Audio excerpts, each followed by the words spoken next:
We're also going to do a brief introduction on the process. If you've attended one of these meetings in the past, some of this information may be repetitive, but bear with us. And if you have any questions, please reserve them for the end or put them in the chat box.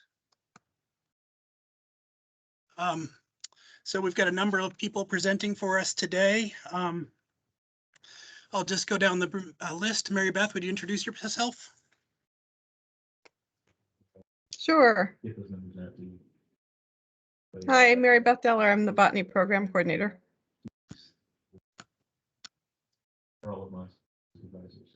Suzanne? Yeah, good afternoon. I'm Suzanne Gifford, the forest ecologist and wildlife biologist. I've already introduced myself. Like I said, I'm Jeremy Mears, district biologist for Rochester and Middlebury. Jay? Hi there, I'm Jay Strand. I am the forest planner and the environmental coordinator for the Green Mountain National Forest. Thanks. So what we'd like to do is go over some virtual meeting guidelines for today. First and foremost, keep your mic muted during the presentations. It can be difficult to follow along sometimes if there's extra noise in the background. Please keep questions and feedback focused on today's topics. We have had several public meetings on different resources thus far. Those have been recorded and we can provide links to those if you'd like to see them. There will also be one additional meeting focused on carbon. I do not believe we have a date for that meeting yet, but if you're interested, feel free to reach out and we will add your name to the list for that meeting. Please keep your comments and questions constructive and respectful. Please be patient of the technology. We are natural resource professionals. We are not IT wizards, and we are all relatively new to this technology in the last year and a half. If you have questions during the presentations, please put them into the chat for now. Depending on the number of participants, we may have the opportunity to go one-on-one with questions using the raise hand function, but that will depend on how many questions we initially get in the chat. In terms of the meeting agenda, the first thing I'd like to have done is I'm going to have Jay go over the IRP process to let you know where we are in that process. Suzanne Gifford will follow up with ecology. I'll handle wildlife, and then we will move on to Mary Beth Deller, and we'll follow the rest with questions. So with that, I'm going to kick it over to Jay for a brief description of the process. Thank you, Jeremy. Yes, I'm just going to quickly, again, my name is Jay Strand. I'm the forest planner and the environmental coordinator. I'm sitting in for Sean Langston, who is normally in the position of doing this section of these meetings. He's the team leader for the project, but I will be doing it this afternoon. This is just a reminder for those of you who've heard it before, if you've attended some of the previous meetings, but if you haven't yet, this will catch you up on what an integrated resource project is and what it's all about and how we implement them here on the Green Mountain National Forest. We refer to them as an IRP, that's the acronym for Integrated Resource Project. It's a term you won't find in any federal regulation or manual or any sort of source like that. It's a term that we coined ourselves here on the Green Mountain National Forest. It's simply an approach that we as a staff decided to implement forest plan direction when the forest plan revision was completed in 2006. Prior to that, the way that we proposed projects, it was more of a shotgun approach. We'd do a timber harvest over here, maybe a recreation project over there, wildlife habitat somewhere else. This is simply looking or focusing our limited staff on a specific geographical area, usually at the sub-watershed level, so that we can focus our attention on determining multi-resource management projects within that area. And so it's just a really efficient way of going about doing our business as far as managing the national forest. And also, it really reflects the relatedness and relationships of resources on the landscape, and also their close proximity to each other when we propose and implement them. It usually takes the whole process from beginning to end 3 to 4 years. The first 1 or 2 years is basically Forest Service staff, resource specialists collecting information, mainly out in the field. It's the idea is to get enough information to determine what the existing conditions are of all the resources within the project area. And it's basically a snapshot of what's going on out there right now. And that information is compared with desired future conditions that's provided by our forest plan. And the difference between the existing and desired future conditions is a gap that we look at to determine what type of management activities we could consider to move that existing condition towards that desired condition as provided by the plan. The culmination of that effort is the completion of the landscape assessment, which we've done for the telephone gap IRP. And together with the existing and desired conditions and the identification of the gap of the two, we've come up with some ideas and potential activities that we would like for us all to consider to move forward with on actually proposing on the landscape. The next phase is right now. We engage with the public more holistically and more robustly. Beginning with these virtual meetings, we have a series of field visits, and we also can consider discussing and talking with folks individually or in groups to refine the ideas and potential opportunities that we've already identified, so that we all can come together at the end of the process with some very concrete, specific proposed activities for each resource area to move forward with. And that would culminate at the end of this calendar year, the end of 2021, for us to trigger the last phase, which takes about 1 year to do the environmental assessment according to the National Environmental Policy Act regulations, to ascertain the environmental effects or to determine those effects from the proposed activities. And this process also requires and involves public involvement to provide comment and input throughout that analysis process, so that at the end of that analysis stage, we'll have a completed environmental assessment for Chris Matrick, the district ranger, as the responsible official to select which activities he would like to move forward with on the landscape. And that would be the implementation phase. So the environmental analysis is going to take place over the course of 2022. So we should be in a position to implement whatever we come up with out of that assessment process in 2023. Thank you. Thanks, Jay. Now I'm going to hand it over to Suzanne Gifford to present on ecology.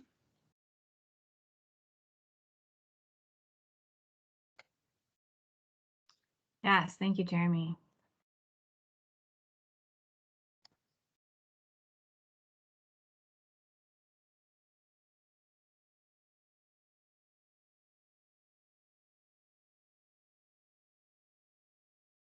Great. So this is a recap of the presentation from a couple weeks ago to give the context for our conversation here. I'll be presenting on ecological diversity, which broadly looks at current forest composition and age class in comparison with ecological tendencies. At a fine scale, considers the ecologically rare and unique features, and finally looks at wetland habitat potential. We conducted a habitat management unit analysis, which is detailed in the landscape assessment document, to compare existing vegetation to potential natural vegetation based on ecological land types. The key takeaway here is that the landscape is dominated by northern hardwood, 76% of U.S. Forest Service lands within the IRP, whereas a much greater proportion of mixedwood and softwood habitats are expected. This discrepancy is due to the land use history, clearing for agriculture, followed by abandonment and subsequent ecological succession, which occurred here on this huge landscape scale. So it's important to keep in mind that the forest is still ecologically recalibrating from these big changes 100, 200, 300 years ago. The numbers differentiate between all U.S. Forest Service lands in the IRP and suitable lands, a term we use generally to describe forest land that is managed for timber production on a regulated basis. Lands could be unsuitable for harvest or management due to forest level or congressional designations, or due to research concerns predicting a risk of damage from harvest activities, including steep slopes or shallow soils. So as expected, this difference between existing and potential natural vegetation is even more pronounced when we look at only the suitable lands on the forest, because in many cases, these are the same, more accessible lands that were utilized more heavily in the past. So while the composition objectives apply to suitable lands in even or uneven aged conditions, now moving on to the age class objectives, these only apply to suitable lands in an even aged condition, a smaller subset of the project area. So these are stands which lack structural complexity because of the types of management applied in the past. Age classes are divided by habitat type because tree species and natural communities mature at different rates. So again, please refer to the landscape assessment document for the full version of this table. It's quite a bit more complex than presented here, but when we split these habitat types out in the telephone gap IRP, the mature age class is currently overrepresented with respect to forest plan objectives, while the amount of young forest is below our objectives and the regenerating age class is missing from this project area. So again, these are suitable even age stands only. This old age class is in reference to silvicultural rotation timeframes. These are not ecologically old forests and do not display old growth characteristics. At a finer scale, there are 3 federally designated ecologically special areas within this project area. The Cape Research Natural Area is a high quality enriched northern hardwood and red spruce, yellow birch, mature and old growth forest. Blue Ridge Fen is a high quality intermediate to rich fen wetland community at high elevation surrounded by late successional forests.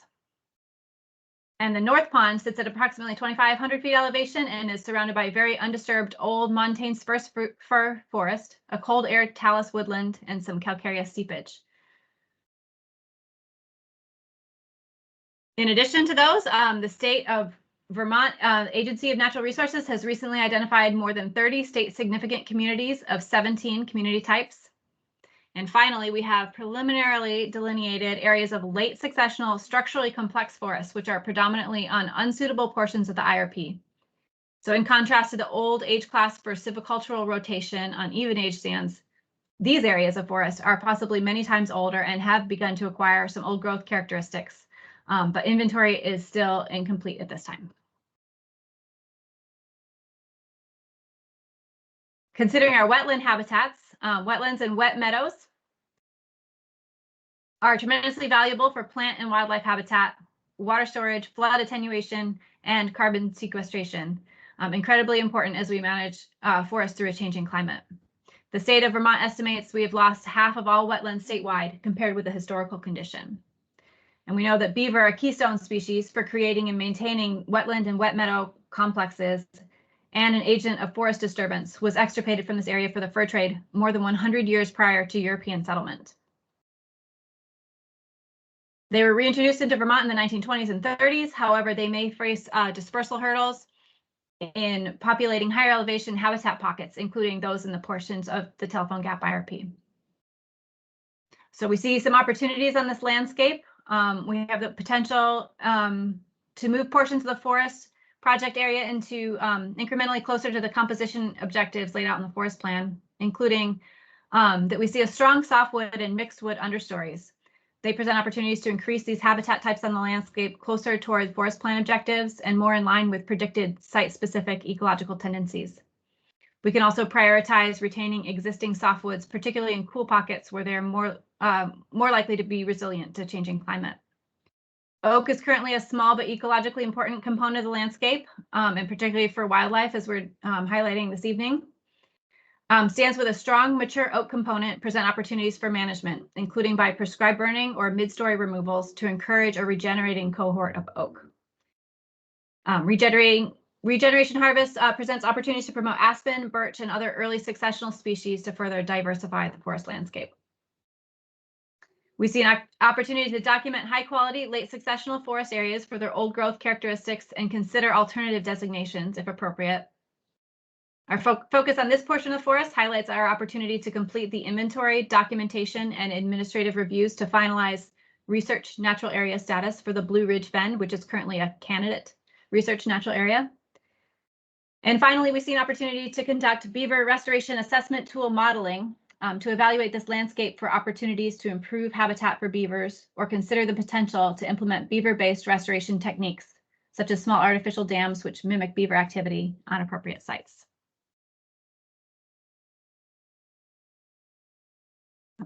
I'll pass it, excuse me, back to you, Jeremy. Thanks, Suzanne. I just wanted to remind folks that we will respond to questions in the chat after we've conducted or finished up with the resource presentations, and we'll just go through the chat, and depending on how many there are, we'll either do them, we'll read them out, or we'll go to a live session. And I'm going to cover wildlife and threatened and endangered species now, as well as our regional forest or sensitive species. So give me 1 second to pull out my presentation.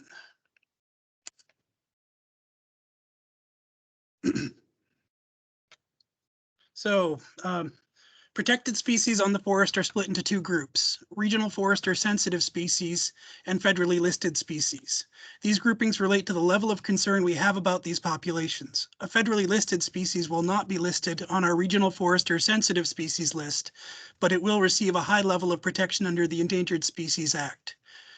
RFSS species are species that we are trying to prevent from becoming federally listed.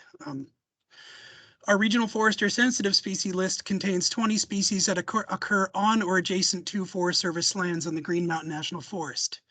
These species are included on the list because of threats to their populations and a demonstrated trend of decline. Like I mentioned before, our goal with these species is making sure that we do not do anything that would move them closer to a federal listing as threatened or endangered. Of the 20 species on our RFSS list, 8 have been documented in the project area.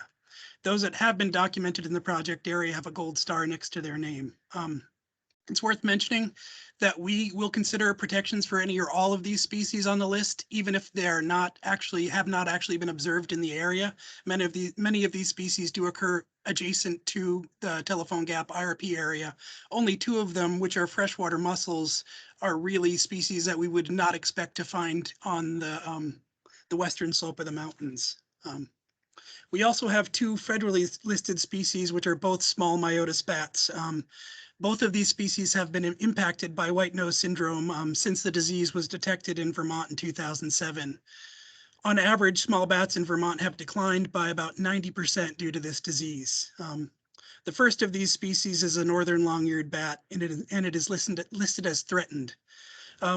Northern long-eared bats are found across the forest, and most of the project area would be considered as suitable habitat for this species. The other species we have, federally listed species, is the Indiana bat, and it's listed as endangered. These bats are also found in the project area, but we generally see this species below 1,100 feet in elevation and only within the Champlain Valley. Indiana bat were listed before white nose syndrome, but were further impacted by the disease. For the most part, Telephone Gap is the area where we'd be doing timber harvest is above 1,200 feet, and this species is unlikely to occur in most of those areas. We do have opportunities to do some work to enhance habitat for these species. However, we plan to focus most of our attention to the review of proposed projects to ensure that these species of concern are not negatively impacted as projects move forward or are proposed. These protections range from seasonal restrictions in winter around hibernacula or for tree cutting, and also identifying hibernacula as they occur in the landscape.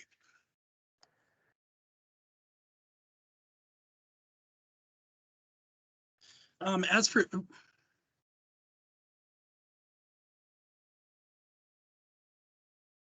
existing condition, so now we'll cover the existing condition of wildlife habitat. The existing condition for wildlife habitat is quite good on the National Forest System lands within the Telephone Gap project area. The forest is providing quality habitat for a wide range of Vermont's wildlife species. However, early successional habitats are limited. Older northern hardwood forest is the most abundant habitat component in the project area and comprises something around 80% with an average stand age of about 100 years. Closed canopies, which are provided by late successional forests, are important for many of Vermont's wildlife species. For example, many of our small bat species are closed canopy specialists. They are uniquely suited to living in the woods. Late successional forests provide this. Additionally, older mature softwood stands provide deer wintering habitats. There are many mapped and unmapped deer wintering habitat areas within the project area, but there's a flip side to this, which is our low percentage of young regenerating forest or early successional habitat in the project area. Generally, we think of this young regenerating forest type as being less than 10 years old. Like I said before, young regenerating forest is also an important habitat component, and many species require the open areas and resources found in early successional habitats. I can use another bat example for that. Many of our larger non-myotis bat species are uniquely adapted to open areas and require open areas with gaps in the forest canopy. Another nice benefit to this project area is the landscape is relatively unfragmented. This is particularly true for the spine of the Green Mountains in the area.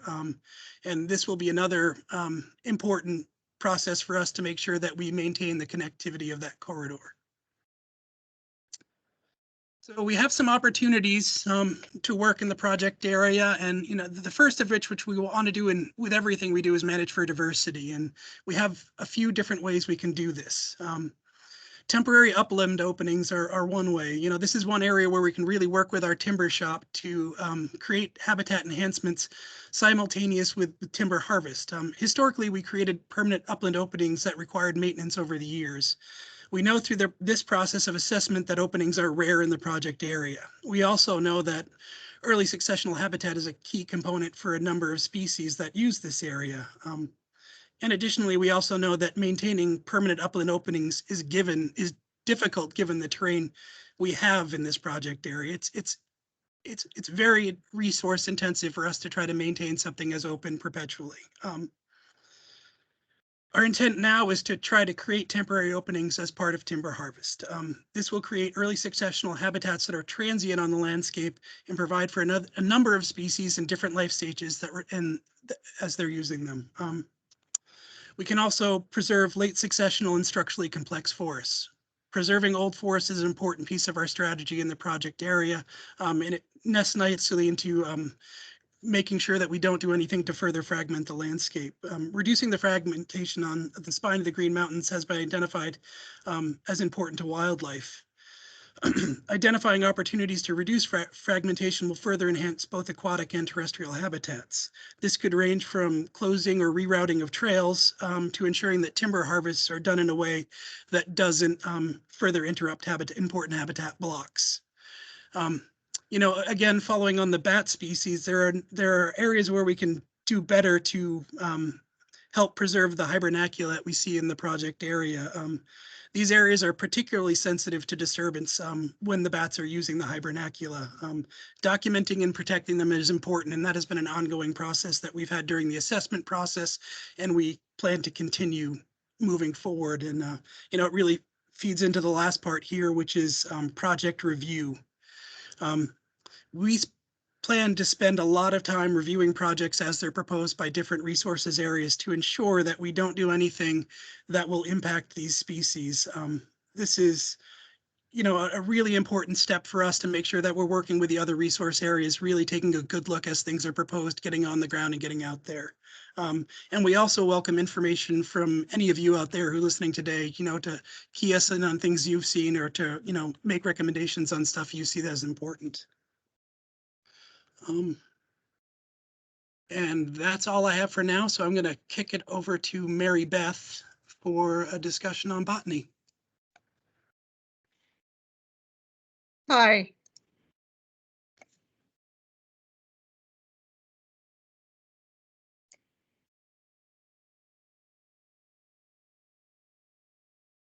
I am Mary Beth Deller. And I am the Botany Program Coordinator for the Green Mountain and Finger Lakes National Forest, and my staff and I have been out inventorying the Telephone Gap area for the past couple of years. And somehow this brought up an older version of this, but I think we can make this work. The botanical resource consists of rare plants, which we try to protect and for which we try to enhance habitat, and also non-native invasive plants, which are the plants that we try to control and manage. The existing condition for rare plants in the Telephone Gap project area is that it is a botanical hotspot, and we're pretty excited about that. There are 45 rare or uncommon plant species that occur in the project area, and 27 are on the regional forest or sensitive species list. More than half of the rare plants that are there are either aquatic or wetland species, and many of the rest occur either in rich northern hardwoods or in forest or woodland seeps. Another really interesting part of the existing condition is that several stands had numerous old trees, which provide more structurally complex habitats. And 16 of the 73 rare plant populations of those species are either in or partly in or surrounded by the old trees. Another interesting part of the existing condition is that Telephone Gap is high in quality habitats. There are now 35 state significant communities of 17 different community types that are mapped in the project area. So one of the reasons they're important to me is that 26 of the 35 significant communities are home to rare plants. The existing condition for non-native invasive plants is that 20 invasive species, represented by 151 infestations, have been recorded in the project area. And I can guarantee that that's not all that's out there. We don't and can't cover every square inch of ground when we inventory. Some of the more common ones are honeysuckles, common reed, Japanese knotweed, and wild chervil. Most of the infestations are along road and trail edges and wetland edges, and very few are in habitat interiors, which we're quite pleased with.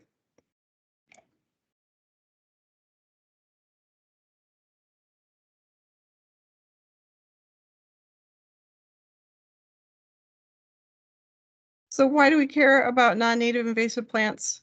The bottom line is that they affect other resources, such as wildlife habitat, regenerating forests, and the recreation experience.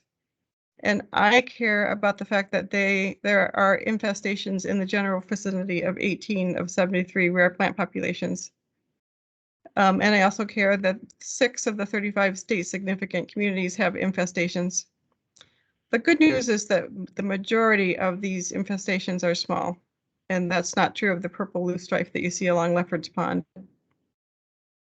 And I'm also really pleased that most of the stands that had older trees were fairly uninfested. So this map, which you really can't see here, is available on our website, and it shows the botanical resource, depicts the rare plants, invasive plants, and state significant communities. And having just presented the existing condition, I'll talk a little bit about the gap between the existing and the desired future condition, and I'll talk about opportunities. So for rare plants, the good news is that very few concerns were reported, and the forest plan goal is for all rare species known to occur on the forest to have viable and sustainable populations. So the primary opportunity is to conserve the habitats where those rare species occur. And this could mean either not managing the vegetation in stands that are more mature, or not managing in significant natural communities, or only planning management activities that would not alter the basic habitat type where those rare species occur, or really some combination of the above depending on the individual species and its needs. And towards that end, I've already started working with the silviculturalist on how we protect the sites that have rare plants. And the good news is that out of 73 rare plant populations, only 10 occur in places where there's even a potential conflict.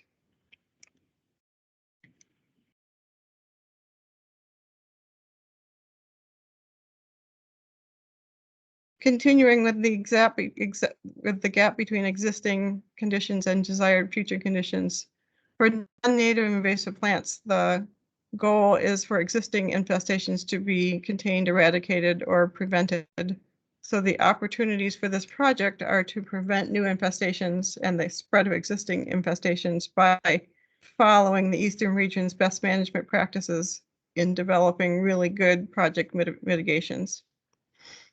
And the next thing is the next priority would be to treat the non-native invasive plants near state significant natural communities, near the places where we have really old trees or rare plant populations. The bottom line is we try to protect the things we care about.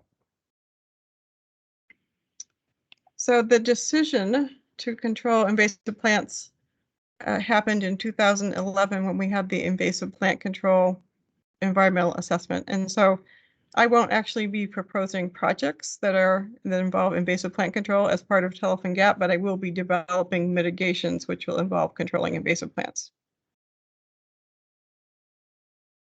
And if you would like to get more involved with this project, either with the botanical resource or any other living resource, you could join the Telephone Gap BioBlitz. And if you're not familiar with a BioBlitz, it is a detailed study of a specific location over a specified period of time, bringing all kinds of biological experts and volunteers together to collect data. And our BioBlitz is a little bit unusual in that instead of being an in-person 24-hour period gathering, it is virtual via iNaturalist, and it started in May of 2020, and it will continue until September 30th of 2021. And we like the fact that that allows people to gather data in all seasons. And basically, these observations help us understand the diversity of the project area. And we're really pleased that to date, 3,006 observations have been reported of 875 species by 172 people. So we're happy that people are getting out and reporting things and invite you to do the same. If you would like to participate, you can go to our website and you'll find all the information you need. And you're also welcome to contact me at mary.deller@usda.gov. Thanks.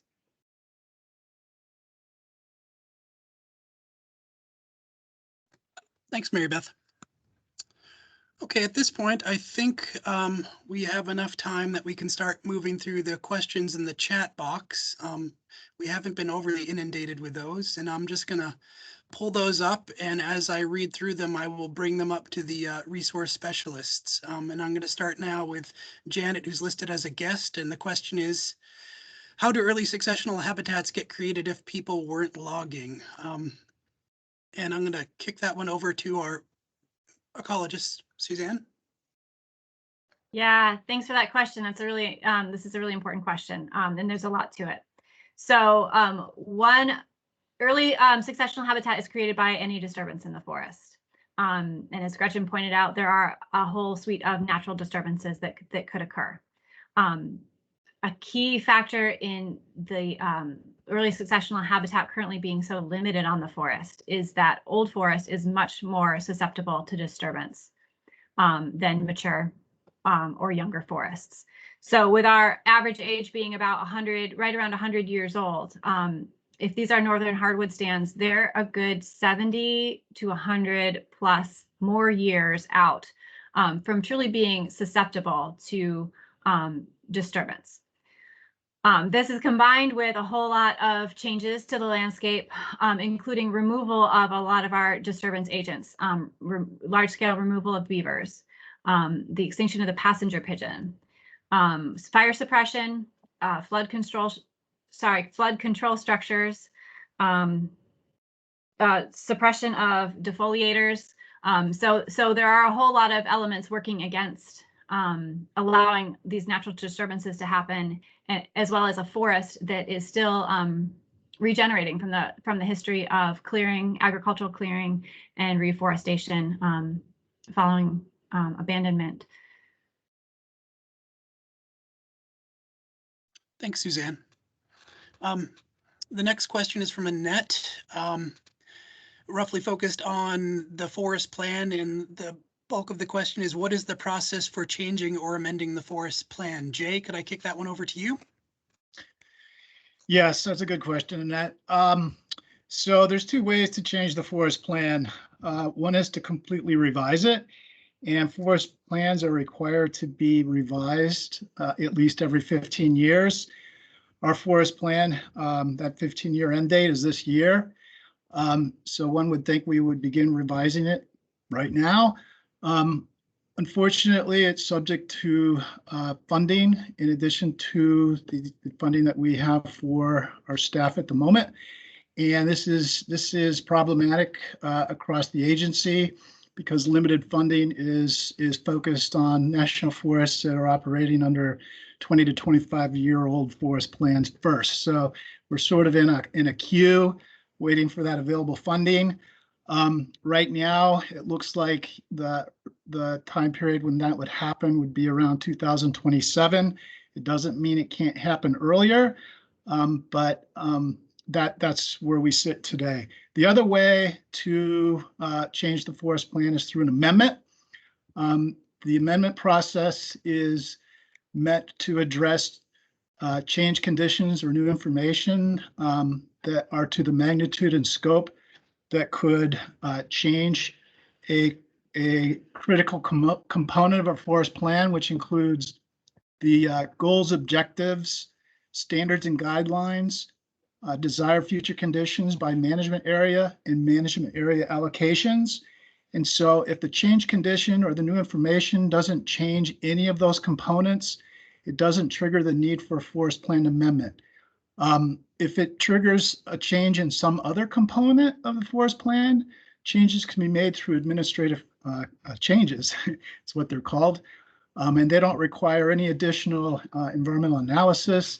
They just can be made. And usually those are clerical changes or very small changes that aren't part of those critical components that I listed.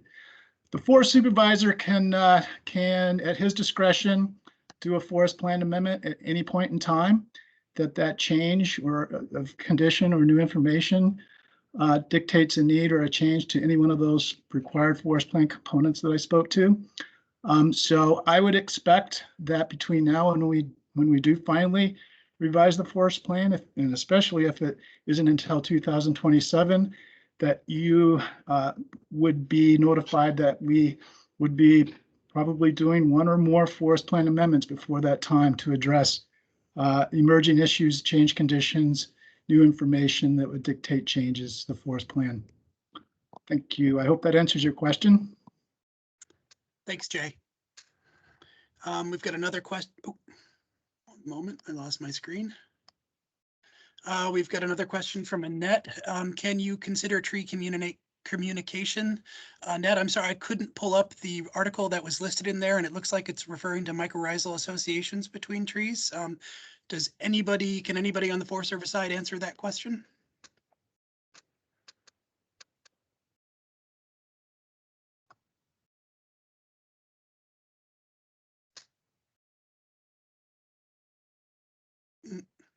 Annette, it looks like we're going to have to get back to you on the mycorrhizal associations. I haven't had a chance to look at that article, so I wouldn't be able to speak to it that quickly.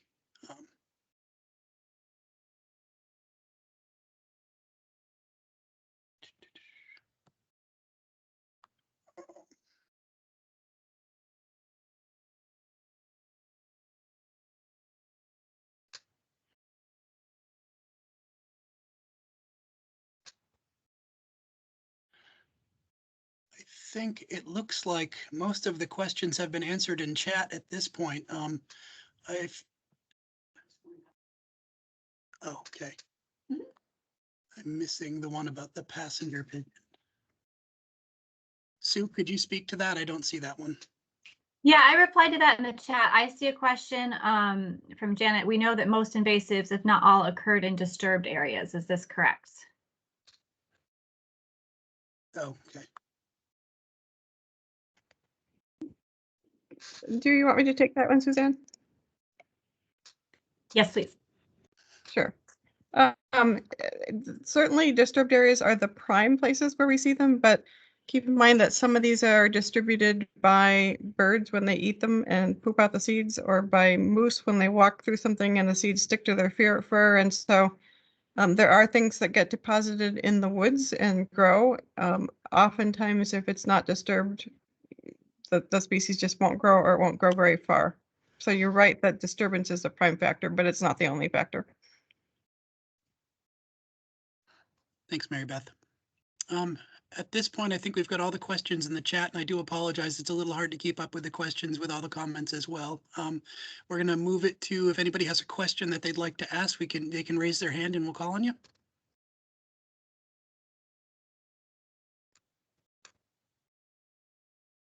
Zach?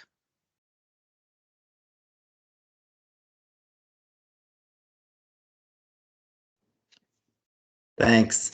Appreciate the presentation today. I'm Zach Porter, and just wanted to ask a couple of questions. I'll go one at a time here, but wanted to just explore something that has come up in a couple of the presentations that have been made in the last couple of weeks. There's a lot of talk about creating diversity.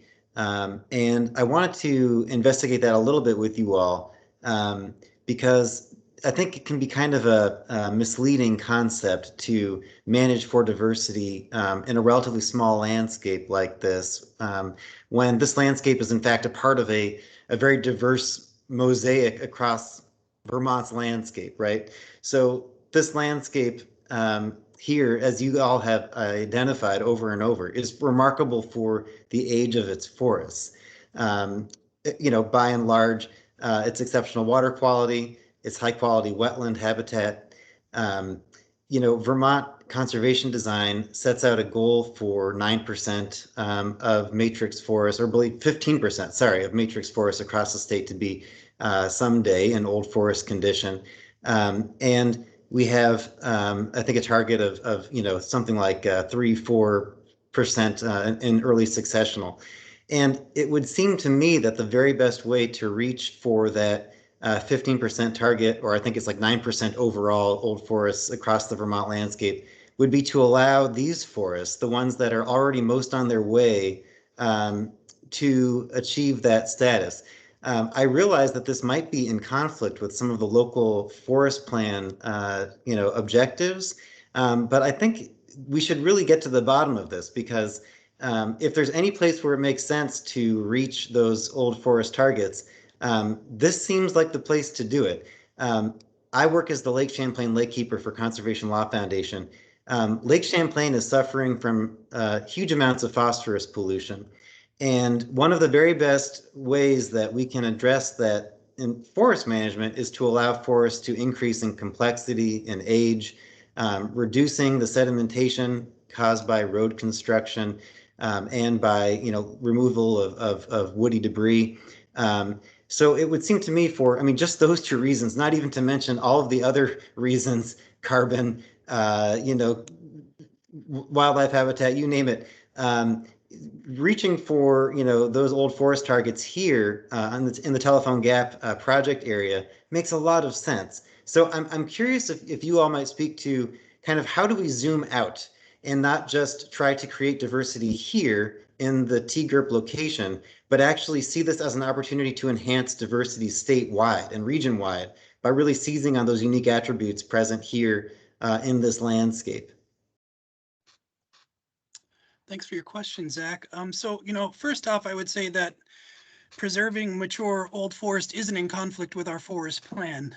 You know, that it states clearly in our forest plan that as one of our objectives, one of our natural resource goals is to preserve those forests. You know, we have other resources as well that we need to manage for. And I'm going to bring Suzanne in the conversation now to talk about zooming out on the landscape in terms of the ecological question. Sure. Our forest plan commits to preserving at least 5% of each ecological type as old forest. So that's kind of the forest-wide perspective. We also have large wilderness areas. I think it's about 24%, I believe, of the forest, 101,000 acres of congressionally designated wilderness areas, as well as all of the ecological special areas.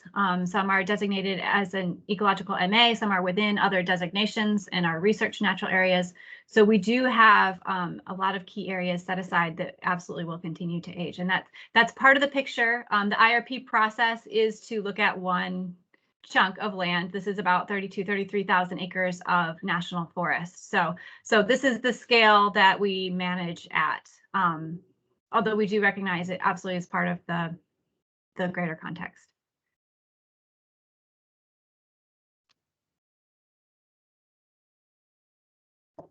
Thanks, Suzanne. It looked like you had a follow-up comment, Zach. I do, and a follow-up question, but I see that maybe there are other hands up too. I don't want to dominate the conversation here, so I'm happy to. You can come back to me. Yeah, no, actually, one of those was my hand, Zach. I was just going to follow up on Suzanne and Jeremy to maybe hone in a little bit deeper into your question or suggestion. And that very well can be something that we can do, is zoom out and look at the telephone gap project area with the state and the region, for that matter, in mind during our effects analysis phase of the project.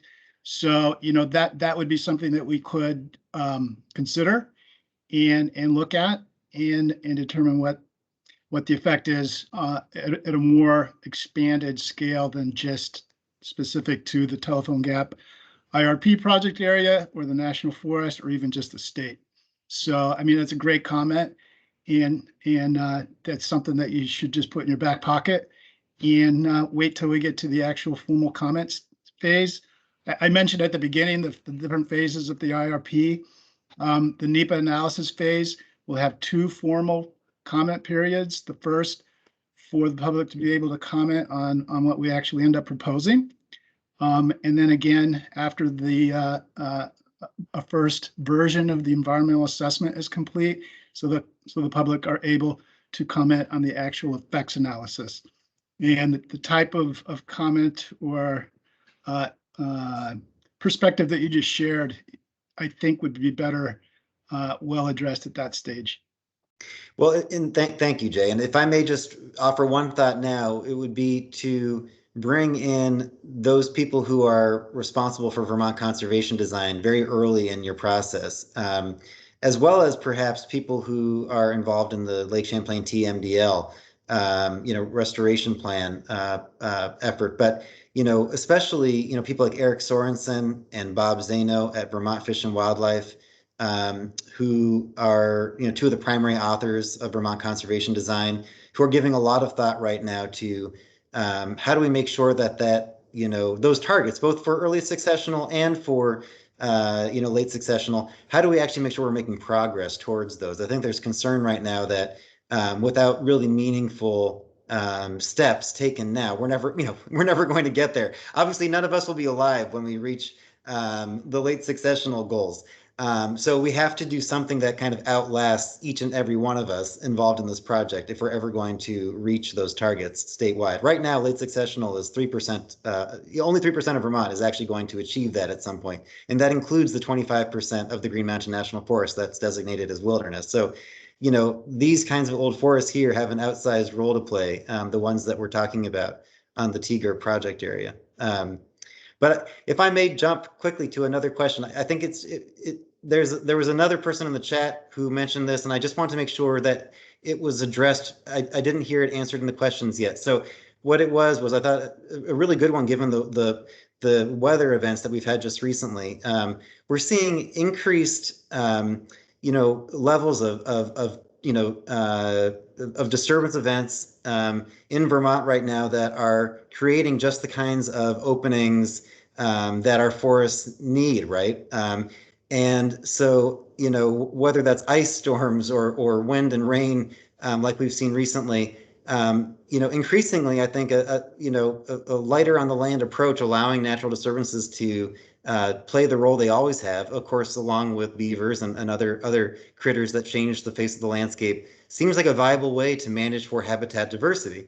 And I'm just wondering if you all would speak to how our changing climate and really the rapid rate at which we are seeing, these kinds of extreme weather events increase, how that factors into your thoughts about managing for, those age classes that you're managing for through the forest plan. Yeah, that's a great question. And there's a lot we don't know, right? And there's a lot that's unknowable at this time, and we're watching that. We do manage to the forest plan, and right now we know that early successional age class is missing from this project area. So, I mean, the question is, how are these species going to thrive, do well, survive, hang on until all of that happens and occurs. So that's one consideration is, you know, we're managing right now, and we're managing looking to the future. I think you're bringing up good points, and these will all be for sure considered in the next round of forest plan revision. Absolutely. We also have James. I think James Donahue may also still be on the call today, and he could probably speak to the inventory and how much some of that information is captured. It's hard to, you know, it's not something we're certainly favorable about thinking about natural processes and how they, one second, and how they help us meet our habitat goals. But our timber staff could really speak to how that's been accounted for in looking at the landscape now. And I don't know if James is still on or not.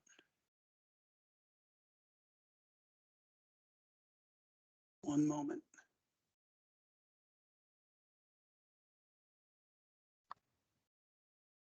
Is he gone? Yeah. There he is. Sorry, I'm still here. So I think when I think about the effects of climate change on our stands and how that should be changing our management paradigm, I think of it more in terms of one of your earlier questions, which was the stand diversity. When we look at just how stands grow and change over time, often in an undisturbed setting, they're growing and changing into more of a homogeneous, shade tolerant condition, kind of dominated by just a few species. And so some examples are, some of them are species that our management plan says that we should be managing for, like red spruce. But others, like American beech, for example, might not be the most resilient over the future. I mean, they're currently impacted by beech bark disease, and then there's this new emerging beech leaf disease that isn't really making that the most resilient species to be dominating our late successional stands with. So when I think about the impacts of climate change and having a more homogeneous stand type across the forest, my concern is that makes the forest less resilient to climate change overall. Whereas stands that were comprised by a greater diversity of species, specifically kind of a mix of species that are tolerant of different light levels, I see that as a much more resilient forest potentially. And I think that a lot of research would support that. In terms of whether our inventory data kind of shows increasing levels of disturbance over time, most of our disturbances, you know, that you were talking about are kind of very fine scale that don't really show up in any of our mapping. The one that I can think of that's an exception to that is Hurricane Irene. If you look at the disturbance data, and this is actually in a section of my landscape assessment where I kind of show just the last 10 years of disturbance data in the forest. You know, Irene shows up as this very large event, and that's just what the natural kind of disturbance regime for our forest type is, these kind of infrequent, but, you know, broad scale kind of events like that. And I'm just not aware of any kind of research on other kind of increasing frequencies of disturbances that you could link other than those kind of the storms, and then the other one being, you know, at least what is talked about in the research is kind of drought-induced insect or outbreaks like defoliators kind of compounding with drought to really stress out trees and then have kind of a delayed mortality. And, I think we've seen a little bit of that over time, but again, I don't know if the data really strongly supports that connection. Thanks, James. Zach, can we follow up with you on this as well? And it looks like we have somebody else who's on camera who may have a question, so I'd love to give somebody else another chance. Thank you. Justin Lindholm, did you have a question for us? No. Okay. Well, it's 4:30 now, folks. That's the time we had allotted. We probably have time for one more question. Other than that, we're going to wrap it up. We'll go through the chat to make sure that we haven't missed anything. Anything that we have missed, we'll follow up with you and make sure you get an answer to your question. And we do appreciate you taking the time to listen to what we had to say today. So that's all we have, and thank you.